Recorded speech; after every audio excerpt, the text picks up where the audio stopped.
नागपूरपासून अमरावती महामार्गावरती सुमारे 40 किलोमीटर अंतरावर बाजारगाव नावाचं ठिकाण आहे, जिथे आपण पाहू शकतो सोलर एक्सप्लोझिव्हचं हे एक मोठा कारखान्याचा परिसर आहे।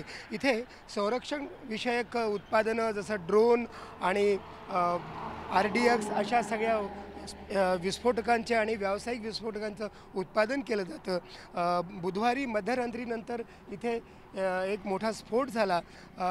स्फोट होण्याच्या आधी एका युनिटमधून धूर निघू लागल्यामुळे तेथील जे कामगार होते ते बाहेर पडले आणि त्यामुळे मोठ्या प्रमाणात जीवितहानी वाचली।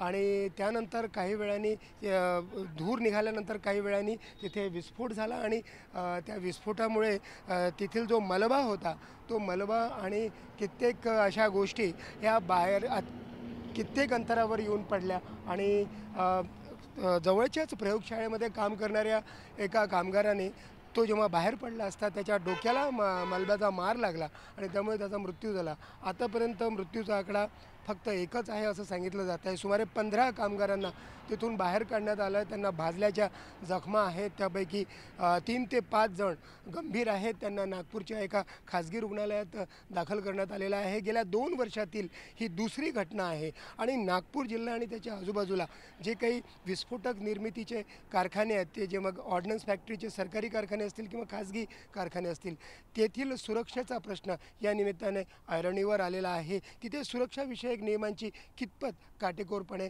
अंमलबजावणी केली जाते हा प्रश्नसुद्धा आता पुन्हा समोर आलेला आहे। व्हिडिओ जर्नलिस्ट विनय शुक्लासोबत संजय तिवारी, NDTV मराठी, नागपूर।